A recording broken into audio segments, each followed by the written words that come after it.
The most dangerous person is the one who gives you everything, expecting nothing in return, because eventually, they'll have nothing left to give but their life.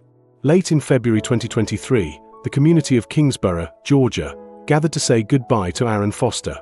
Beloved son, brother, and by all accounts, a good man who worked 2 jobs to provide for his family. As his casket was lowered into the ground, his wife, Tiffany, dabbed at her eyes with a monogrammed handkerchief, accepting condolences with dramatic sighs. But just 2 hours later, Tiffany Foster would be in the arms of another man, in the same bed she had shared with Aaron. And the only person who would witness this betrayal was Damien Foster, Aaron's younger brother, who had come to collect his brother's prized possession, a watch their late father had given Aaron before he passed.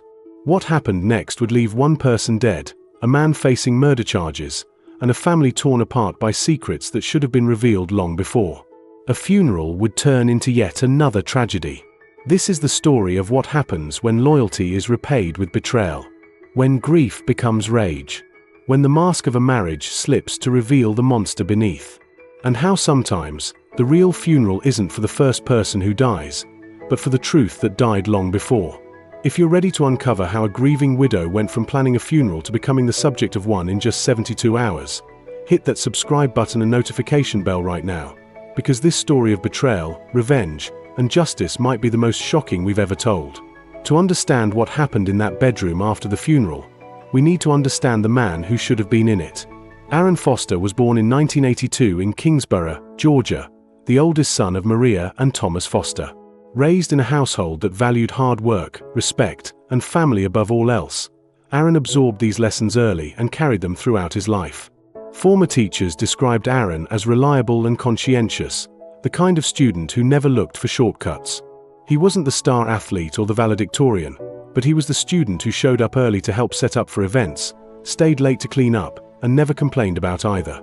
When Thomas Foster died of a heart attack during Aaron's senior year of high school, the 18-year-old stepped up without hesitation.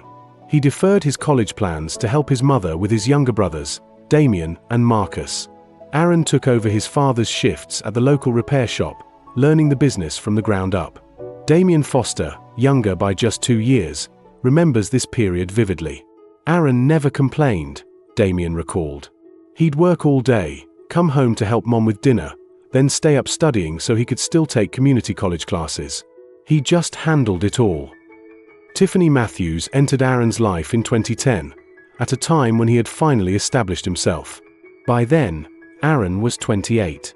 He had completed his associate's degree in business, was managing the auto shop his father had once worked at, and had saved enough for a down payment on a modest home.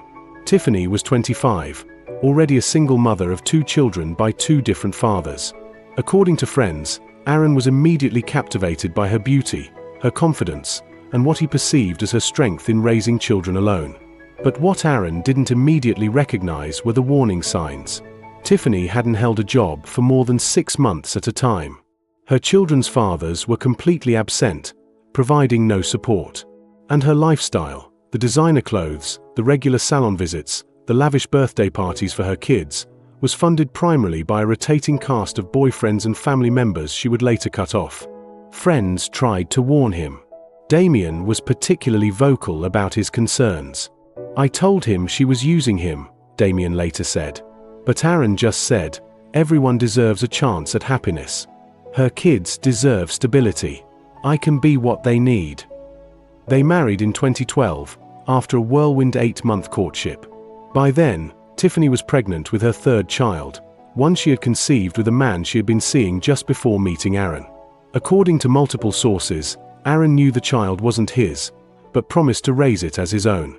That was Aaron, his mother, Maria, told investigators through tears, always trying to save everyone else without thought for himself. The changes began almost immediately after the wedding. First, Tiffany quit her part-time job at a local beauty store.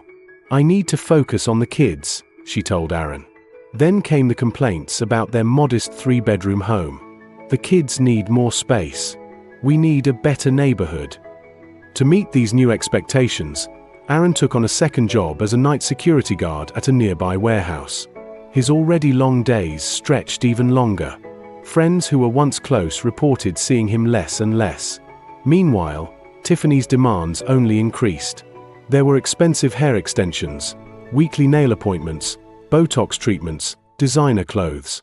When asked by family how they could afford these luxuries, Tiffany would vaguely reference investments or side businesses that never seemed to materialize. More concerning to those who loved Aaron was his growing isolation. Family dinners became less frequent. Calls went unanswered. His once close relationship with his brother Damien became limited to brief meetings when Aaron could sneak away. His own words, according to Damien, were, "Despite Tiffany's attempts to separate Aaron from his family, the bond between the brothers remained strong." Damien made it his mission to maintain contact, showing up at the auto shop during lunch breaks or arranging quick coffees when Aaron was between jobs. "I knew something wasn't right," Damien later told the police. "My brother was disappearing into this life where he just worked and handed over paychecks, but he wouldn't hear anything against her. It was like he'd committed to this path and couldn't admit it was destroying him." By 2022, the physical toll was becoming evident. Medical records show Aaron's doctor had warned him about high blood pressure, stress-related symptoms, and exhaustion. He was prescribed medication, which he often couldn't afford to fill. Multiple witnesses reported seeing Aaron falling asleep at church, at family events, and even once at a stoplight. While Aaron worked himself to exhaustion, Tiffany's social media painted a different picture. There were girls' trips to Miami, shopping sprees in Atlanta, spa weekends, all while Aaron covered shifts and cared for her children. The last photo of Aaron Foster was taken just 3 days before his death at the auto shop's holiday party. Co-workers described him as upbeat, as always, but noted that Aaron looked like he hadn't slept in years. No one knew that these would be the final hours of his life. On February 9, 2023, Aaron Foster arose at 5 a.m., just like he did every morning. According to cell phone records and witness statements, he prepared breakfast for Tiffany's children, now teenagers, who, by all accounts, had come to love and respect the man who had raised them despite having no biological connection. Tiffany's oldest daughter later told investigators, "He made sure we had everything we needed for school. Mom was always still asleep. He checked our homework, signed permission slips, all that. He did it all." The last communication between Aaron and Tiffany was a text exchange at 7:23 a.m., after he had dropped the children off at school and arrived at the auto shop. "Aaron, don't forget I left the light bill money on the counter. It's due today." Tiffany, "I need more than that. Getting my hair done at 11 o'clock. Aaron, I don't get paid until Friday. The bill has to be paid today, or they'll cut it off again. Tiffany, figure it out. You know how important this appointment is. I've been waiting 3 weeks." According to co-workers, Aaron spent his lunch break at a check cashing place, taking out a high-interest loan to cover both the utility bill and Tiffany's salon appointment. It was his third such loan in 2 months. At approximately 3:47 p.m., security footage from the auto shop shows Aaron rolling out from under a car, clutching his head. He attempted to stand, staggered, and collapsed. Co-workers called 911 immediately, but by the time paramedics arrived, Aaron Foster was unresponsive. At Atlanta Memorial Hospital, doctors worked for over an hour to stabilize Aaron, who had suffered a massive stroke. Medical records would later confirm what his doctor had warned. Years of untreated high blood pressure, chronic stress, and exhaustion had created a ticking time bomb in his brain. Tiffany arrived at the hospital more than 2 hours after being notified, her hair freshly styled, complaining about having to leave her appointment early. In contrast, Damien Foster left work immediately upon being notified and arrived at the hospital within 20 minutes. Hospital staff noted the stark difference in their responses. Damien was devastated and attentive. Tiffany, irritated, constantly checking her phone. While Damien made arrangements with hospital staff and contacted family members, Tiffany was texting someone saved in her phone as D. It was later identified as Darius Howard. The exchanges were explicit, discussing plans to meet once everything settled down. One text sent by Tiffany at 9:17 p.m., less than an hour after her husband's death, read, "Tiffany, it's done. He's gone now. We don't have to worry anymore. Darius, about time. Now we can be together for real. That house is yours now." In the days following Aaron's death, Tiffany's behavior raised eyebrows. She argued with the funeral director about costs, despite Aaron having a life insurance policy specifically for funeral expenses. She rushed the arrangements, opting for the earliest possible service date. According to the children, Tiffany spent more time going through Aaron's financial documents than grieving. Deja, Tiffany's daughter, reported overhearing her mother on the phone discussing the life insurance payout and how soon the check would come through. Throughout this period, communication between Tiffany and Darius Howard intensified. They exchanged over 200 text messages in the 3 days between Aaron's death and funeral, many discussing their future plans, including renovations to the house and what to do with Aaron's possessions. Aaron Foster's funeral was held at New Hope Baptist Church, where he had attended since childhood. By all accounts, it was well attended, a testament to the many lives he had touched through his kindness, work ethic, and generosity. Multiple attendees later commented on Tiffany's appearance, a designer black dress that several people described as more appropriate for a cocktail party than a funeral. 6-inch heels. Diamond earrings Aaron had worked overtime for months to purchase. And freshly applied acrylic nails in a deep burgundy. Throughout the 2-hour service, witnesses reported Tiffany checking her phone repeatedly, sighing audibly during longer eulogies, and appearing impatient rather than grief-stricken. When Damien delivered a moving tribute to his brother, security cameras caught Tiffany rolling her eyes. Damien's words would later seem prophetic. "My brother gave everything he had to those he loved. He gave until there was nothing left to give, except his life itself. And in the end, that's what it cost him, his very life." After the burial, tradition called for a repast at the Foster family home, where mourners would gather to share memories and support the family. However, Tiffany cut this short, telling guests she was too overwhelmed to host for long, despite Aaron's mother and sisters having prepared all the food. By 2:45 p.m., Tiffany had ushered the last guest out, including Aaron's immediate family.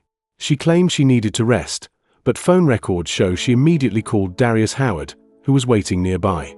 Meanwhile, Damien Foster realized he had forgotten to collect a personal item of immense sentimental value, a vintage Omega watch that had belonged to their father, which Aaron had worn every day until his hospitalization. "It wasn't about the monetary value," Damien later explained. "That watch was the last thing our dad gave Aaron before he died. I couldn't bear the thought of Tiffany selling it or giving it to someone else. I knew my brother would want me to have it."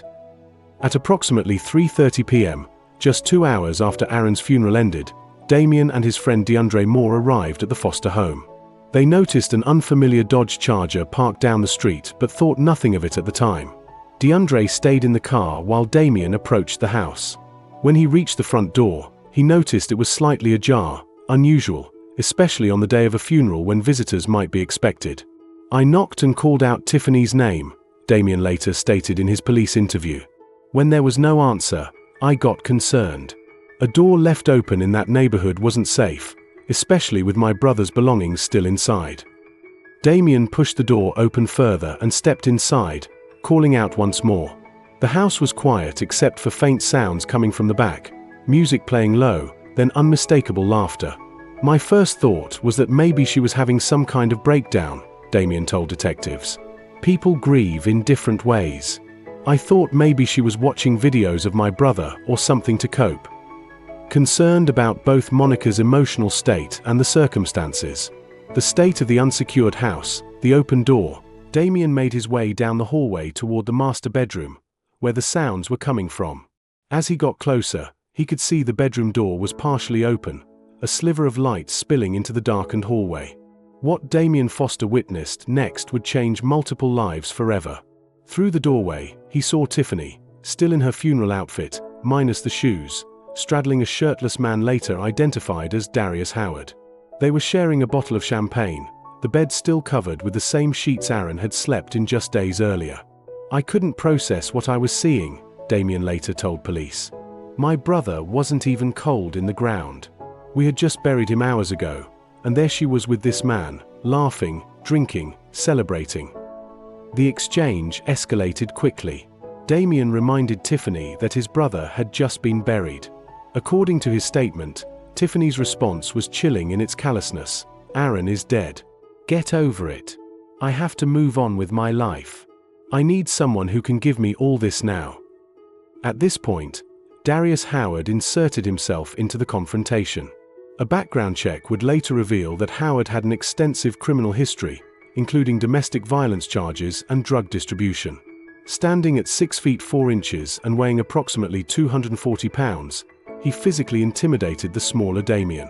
"Get out before I make you regret coming here," Howard reportedly threatened. "This is Tiffany's house now. You and your family ain't welcome."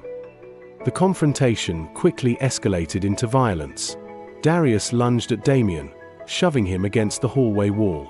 Damien, though outweighed by at least 50 pounds, fought back with the adrenaline of rage and grief. As the two men grappled, Tiffany followed behind them, screaming at Damien to get out while urging Darius to teach him a lesson. The struggle moved chaotically through the house, knocking over memorial photos of Aaron that had been displayed at the funeral just hours earlier. A side table shattered as Darius slammed Damien into it, leaving Damien with a broken nose and cuts across his face. But Damien wasn't fighting to win. He was fighting to survive. When Darius pinned him against the wall, Damien bit down hard on the man's forearm, causing Darius to howl in pain and momentarily loosen his grip. Taking advantage of the distraction, Damien broke free and stumbled toward the front door with Darius in pursuit. Blood streamed from both men as the confrontation spilled out onto the front lawn.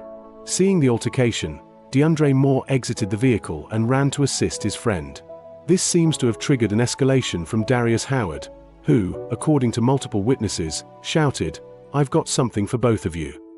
Security footage from a neighbor's doorbell camera shows Darius Howard running to the Dodge Charger parked down the street and retrieving what appears to be a handgun from the glove compartment. Tiffany can be seen on the lawn, pointing toward Damien and DeAndre, who were attempting to retreat to their vehicle.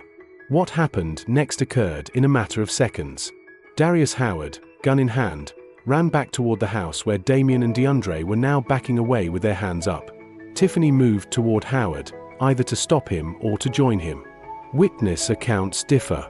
Howard fired one shot, which missed its intended target of Damien. As he adjusted to fire again, Tiffany moved into the line of fire, perhaps attempting to position herself between the men or to grab the gun.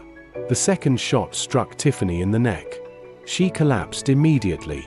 DeAndre Moore, who had first aid training from his military service, rushed to apply pressure to the wound while Damien called 911. According to the call transcript, Damien's first words to the dispatcher were, "Please help. My brother's wife has been shot. Please hurry." In the confusion, Darius Howard fled the scene in the Dodge Charger, taking the weapon with him.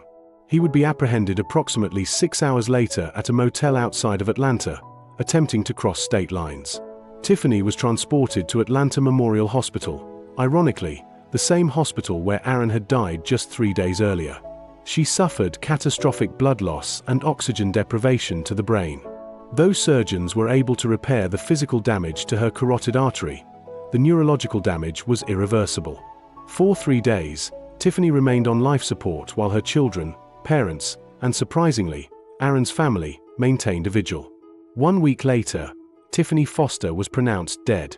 The cause was listed as a gunshot wound to the neck with resulting cerebral anoxia. She was 38 years old. As detectives investigated the shooting, they uncovered evidence that would cast the case in an entirely different light. A forensic examination of Tiffany and Aaron's electronic devices revealed a relationship between Tiffany and Darius Howard dating back at least 18 months. The affair had not been casual. Hotel receipts showed weekly meetings, often during hours when Aaron was working his second job. Financial records revealed Tiffany had been transferring money to Howard, funds that came directly from Aaron's accounts. In the 6 months before Aaron's death, these transfers totaled over $17,000. More disturbing were text exchanges discussing Aaron's health and specifically his life insurance policy. In a message dated November 2022, Tiffany wrote, "Tiffany, doctor says his BP is through the roof. Matter of time before something happens. Then we get the $250,000 and can do whatever we want. Darius, need to make sure he keeps working both jobs. More stress equals faster results." Perhaps the most heartbreaking testimony came from Tiffany's oldest daughter, Deja, now in the care of her biological father, who had reconnected following the tragedy. The 17-year-old provided investigators with insights into the household dynamics. "Mom was always telling Aaron he wasn't doing enough," Deja told detectives. No matter how hard he worked, it was never good enough. She'd hide his blood pressure medication sometimes, saying we couldn't afford it, then go get Botox the same day. Aaron's death had initially been ruled natural causes. These revelations prompted a secondary examination. While the medical examiner couldn't definitively classify it as homicide, they noted that systematic psychological abuse and deliberate interference with necessary medical treatment likely contributed significantly to the defendant's fatal condition. Darius Howard was charged with second-degree murder in Tiffany's death, as well as attempted murder of Damien. Darius Howard faced a series of charges, including illegal possession of a firearm by a convicted felon and a host of lesser charges. If convicted on all counts, he could face up to 60 years in prison. In a surprising legal strategy, Howard's defense team attempted to shift the blame to Tiffany, claiming she had manipulated him just as she had manipulated Aaron. They presented evidence that Tiffany had promised Howard the life insurance money from Aaron's policy in exchange for his companionship. "She told me she had nothing to do with his death," Howard claimed in his statement. "But she sure seemed to be counting on it happening soon." Later that year, after a 3-week trial, Darius Howard was found guilty on all counts except the attempted murder of Damien Foster, which was reduced to aggravated assault. He was sentenced to 40 years with the possibility of parole after 25. For Damien Foster, the verdict brought mixed emotions. "Nothing brings my brother back," he told reporters. "Aaron deserves so much better than what he got. He gave everything to people who just took and took, until there was nothing left." Today, Aaron and Tiffany Foster lie buried in the same cemetery, though Tiffany's family chose a plot far from Aaron's. On Aaron's headstone, beneath his name and dates, is an epitaph chosen by his family. "He gave everything until there was nothing left to give but his life itself." Tiffany's grave bears only her name and dates, a starkly simple marker for a woman who demanded luxury in life but found only infamy in death. The tragedy of Aaron Foster isn't just that he died too young, or even that his death might have been hastened by those who should have loved him most. The true tragedy is that throughout his life, Aaron never realized his own worth beyond what he could provide for others. He was raised to believe that a man's value lies in his ability to sacrifice for his family, a noble principle that, when exploited by the wrong person, became a weapon used against him. While Tiffany and Darius saw him as merely a means to financial security, they failed to recognize the genuine treasure they had, a man of integrity, compassion, and unwavering commitment. If this story moved you, take a moment to subscribe and share it with someone who needs to hear that their value isn't in what they provide, but in who they are. Leave a comment below about the red flags Tiffany showed that Aaron missed, or how you think justice was or wasn't served in this case. Because sharing these stories might just help someone recognize the Tiffany's and Darius's in their own lives before it's too late. And that recognition could be the difference between life and death.